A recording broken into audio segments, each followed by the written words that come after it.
Welcome to Podcast 83, a regular look at the news, stories, and trends related to Michigan's 83 counties from the Michigan Association of Counties. All right, good afternoon, everyone. Welcome to Podcast 83, the podcast put on by the Michigan Association of Counties. Today we are joined by Matt Rybar, who is from the Michigan Drone Association, and of course Samantha Gibson, who is on our government affairs team here at MAC. I hope everyone had a great holiday weekend. Matt, Sam, how was your guys' weekend? It was wonderful. Thanks for asking. No problem. Sam? It was great. Got out on the lake up in Gladwin. Enjoyed Nice. myself. Yeah. It was a nice weekend for that. Well, Matt, did you get your drone out this weekend? Did you do any drone flying? We did do a little flying, actually, at the U of M game for game day operations. Well, let's talk a little bit about that. I don't think the Michigan Drone Association is new, but maybe their name is new and kind of who you cover is new. Can you talk a little bit about what your group does and what you guys are working on? Absolutely. So we've been around as the Michigan Public Safety Drone Association since 2022. Recently have gone through a bit of a rebrand to become the Michigan Drone Association. Really, there's a bunch of different reasons that drove that change, but the last legislative cycle opened some eyes to us about many parts of the industry could really use a trade organization to help support them in a lot of these different programs that they're looking at as drone programs continue to evolve and change. And so up till this point, we've been laser focused on really the public safety sector of the drone industry. And now we've started to morph into other aspects of the industry to really help as an advocate to offer localized regional training and collaboration, and really just be that go-to resource for everybody in the drone industry across the state of Michigan. So are your members primarily those people who fly the drones, own the drones? Are you businesses? Are you hobbyists? Are you both? Can you talk a little bit about your membership? Absolutely. So right now we have about 700 members, 120 different organizations represented in that membership. And really right now to this point, because we're just so new into this changeover to be the Michigan Drone Association, most of those are going to be governmental organizations, governmental operators, county sheriff's offices, local police and fire departments, and other organizations like that. With this change, though, we've started to bring more of the industry in as well. And we believe for the industry side, the organization can be a wonderful conduit to connect the end users with the people in the industry that would like to make products for those end users in our state. Yeah, great. Sam, feel free to ask any questions and just interrupt me as I go along, or I'll keep going, all right? Yeah. I have a quick question for you, Matt. Thank you, Steve.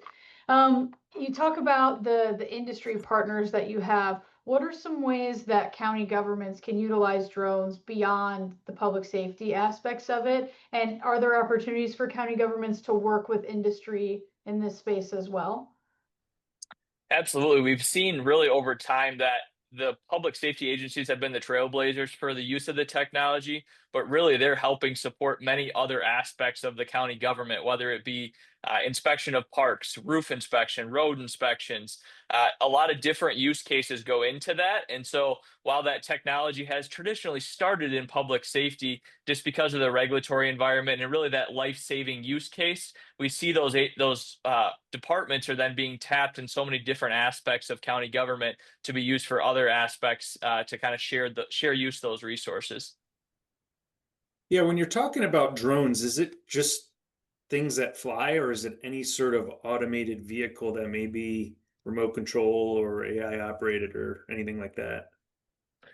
So our organization started just on things that fly, but if you look at the evolution now, we're evolving into that ecosystem, really anything that can be remotely operated. And you see that at police and fire, especially sheriff's departments, have moved towards that model of more of a technology focused team that can be experts at deploying that technology, whether it's a drone that flies or a SWAT robot that goes in a house, other types of automated underwater technology. If you really bring all of that technology under one house and have very trained, sophisticated operators, you're going to be a lot better when you go to deploy those resources. So absolutely, we do encompass those different automated technologies now.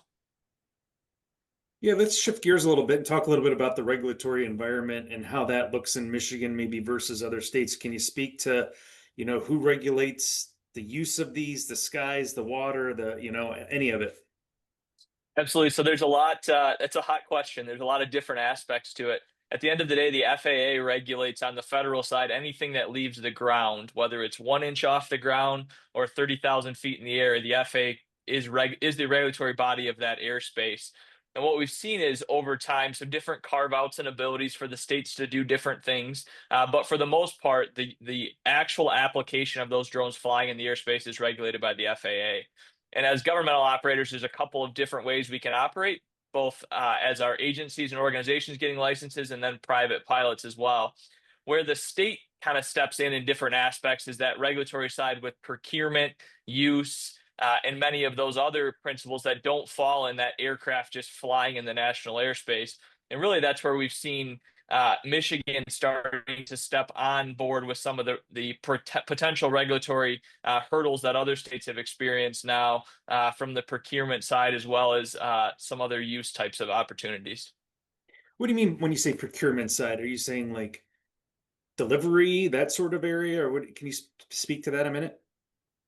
Yeah, so physically buying these agencies, physically buying the drones. Right now, it's very evident and a very known fact that about 90% of our governmental operators fly drones that are not made in the U.S. And there's been a lot of legislation proposed across the country that is trying to essentially prohibit these agencies and organizations from purchasing that equipment that's not made in the U.S. There's states like Florida and Tennessee who have these quote unquote procurement bans that went in place. There's a lot of different approaches that states have taken along that way. But essentially, it's the procurement of those devices. And ultimately, some states have even tried to regulate the use and tried to stop the agencies from using those aircraft that are not made right here in our state, or I'm sorry, in our country. Oh, interesting. Now, is there any in the regulatory area or space, is there any role for local government at this point or not really? There's engagement that still needs to happen at this point. We saw a couple bills that came through in our state earlier this spring, and they would have drastically impacted every single one of these county drone programs across the state. Depending on how far those laws would have gone, potentially would have grounded every drone that's operating in the state, or very close to every drone from that capacity. And so, as we look at the evolution of these proposals and bills, we have rumblings of more coming this fall. Engagement from the county side, as well as our governmental operators, is very important because, quite frankly, our lawmakers aren't always aware exactly how our organizations are using this data, using the technology on a daily basis. And when they actually do engage and see these operators in action, it's a very eye-opening experience, and oftentimes redirect some of this legislation that's a bit misguided. Interesting. So what's next? What's next with drones? We hear a lot about, delivery mechanisms, things like that. What other areas should we be looking forward to? Big changes are coming down on the regulatory side. National proposed rulemaking, or a notice of proposed rulemaking, was released by the FAA just a couple weeks ago now. That is going to help launch this next generation of drone programs to be basically completely beyond visual line of sight. Right now, a lot of operators and operations, a pilot is out in the field deploying that drone with their eyes on that aircraft the entire time. There are agencies in our state and county specifically that are doing something called drones as a first responder. So it's a drone on a rooftop in an urban area responding to a 911 call, helping be a force multiplier, giving more information to first responders as they respond to those scenes. But that's a very intensive process for them to get waiver approval to actually conduct those operations today.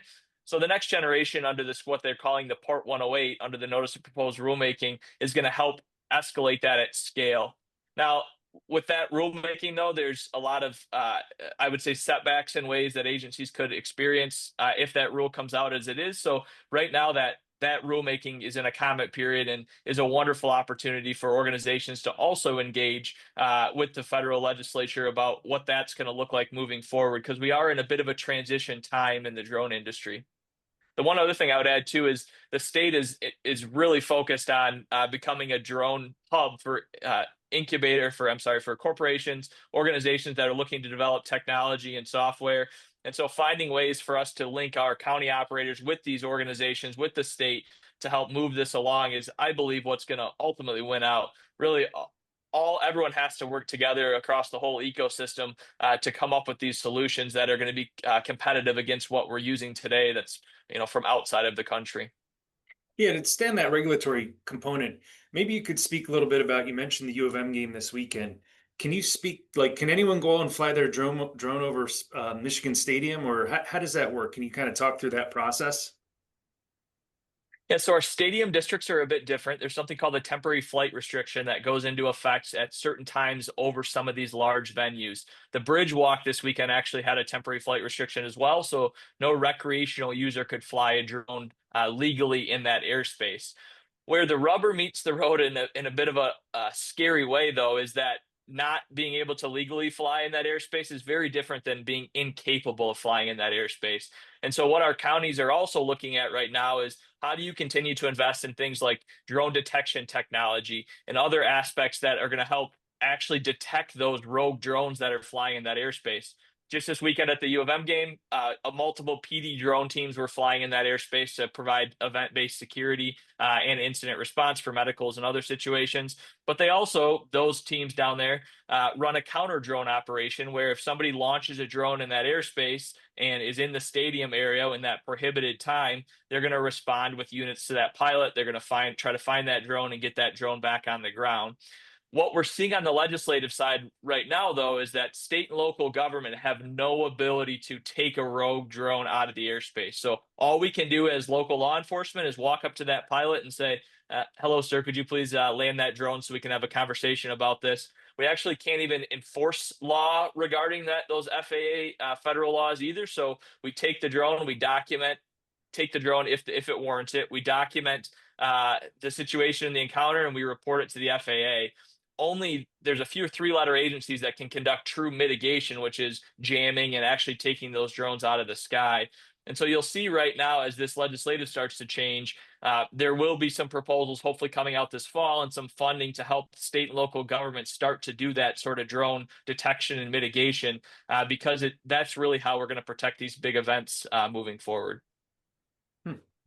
Yeah, interesting. So is it right now, if you fly a drone, I mean, you have to see it. Is that how it works? Yeah, that's one of the rules that you have to see it, except if you have a waiver. So there's a lot of different avenues to get waivers. Could take you, 90 to 180 days to get a waiver, and depending on the operations. But yes, for the most part, if you're just a general commercial operator, the operator actually has to see that drone. And then, so any sort of package delivery drone system that we may see come about would require basically FAA approval. Is that how that would work? Exactly. So right now, all of the package delivery that's going on either uses a visual observer, so somebody standing on a rooftop, or has a waiver to be approved, basically, to be able to do that larger scale package delivery. There's several key site initiatives across the country, one in Dallas, where there's 8 of these package delivery companies that are playing nice in the sandbox, trying to figure out what best practices of co-using that airspace and how that all looks. And then this next generation of legislation, the Part 108 that's coming out, is going to hopefully be the regulatory framework for how this is going to happen at scale. So people are going to be able to do it in a more expedited fashion, and the FAA will have more guidelines about what that actually looks like. Right now, you just submit a waiver request and state how you're going to make your safety case, and they decide whether you're going to be able to do that package delivery or not. Sam, did you have anything else you wanted to ask? I have one last thing I wanted to touch on, and Matt, you kind of mentioned this a little bit ago. Switching gears from the regulatory to the public safety side of things. I had texted Matt about this last week, actually, when I was at the U.S. Department of Transportation Rural Road Safety Peer Exchange. That's a mouthful for the title of that event. But we were discussing ways to get pre-hospital blood to the scenes of an accident, right? And in rural communities where there's staffing shortages and first responders, can you utilize drones to get things like pre-hospital blood to the scene of an accident where someone may only have minutes before they desperately need it? And so again, I texted Matt about that. Matt, I don't know if you want to touch on ways that drones can assist beyond urban aspects in rural communities for first response. Yeah, absolutely. I think there's, I don't know the exact stat, but it's like 85% of America is these rural communities. And so we know drones as a first responder only targets that urban side. And so finding ways to help have drones utilized in those rural areas is very important as well. We have companies right here in Michigan, like Blue Flight out of Brighton, that is doing exactly that, Sam. They're working with that type of package delivery, and their package in a lot of these cases is that type of human package, whether it be blood or other organs or other types of delivery operations. And they're going anywhere between a couple miles to 25, 30 miles out to these locations to provide that type of service. Actually, they're in a proof of concept right now with the MEDC, Munson Health, and Blue Flight to do a bunch of different pharmaceutical lab deliveries and other aspects. I know blood is on their list in that situation as well. And so absolutely drones are a wonderful tool to be used in those use cases. Essentially, anytime that you could deploy that blood out with a helicopter or whatnot, if we could send it with the drone, obviously we can save costs and oftentimes get it there quicker. So I do expect to see drones continue to be utilized for those types of we'll call them edge medical delivery cases moving forward. If you look in other parts of the world too, there's drones have been used for a long time for that type of remote delivery of medical supplies and other types of things. Most of those countries have very limited regulatory environments that allow those drones, how those drones operate in that beyond visual line of sight. But if we look across the world, it's been done for many years for that type of operation, and so it'll be awesome to see it used more in the U.S. and our rural communities. Yeah, if you had to look into your crystal ball and said, okay, this is going to be mainstream by mainstream, hey, we're looking up and we're seeing drones zip around. I mean, what would be your best estimation that we will be in that environment? We are 10 years in right now to the drone industry. 2015 and 16 is really when it kicked off and was launched by a lot of regulatory changes that happened then. And so this is our next big regulatory hurdle. The FAA has been talking about this beyond visual line of sight state being 2025 for the last 10 years. When they released that regulation in 2015, they said by 2025, they were basically required to release that next generation of beyond visual line of sight. And so right now we're seeing technology, regulatory all meet together. And in the next few years, I think, especially in urban areas, you're going to start to see a higher volume of drone traffic above. We're getting close to that point, I think, very soon. Yeah, and like you said, the value in the rural environment is just as important. So anything else you want to touch on before we close things out? I think that is about it. The last thing I would just say, though, is that if we can help engage on any of these aspects or any of these topics, if you have questions, if your membership has questions about the use of drones, where it's going, the regulatory environment, there's a lot of tough conversations are happening right now on the regulatory side. So if we can help be a voice of truth and sift through any of that, please be happy to reach out. We'd be more than happy to assist. Thanks. Yeah, and you can always go to micounties.org, reach out to myself, Sam, anyone on the MAC staff. We can get you in touch with the folks, the Michigan Drone Association. So, Matt, thanks for your time today. We appreciate it. Thank you for listening to today's episode of Podcast 83.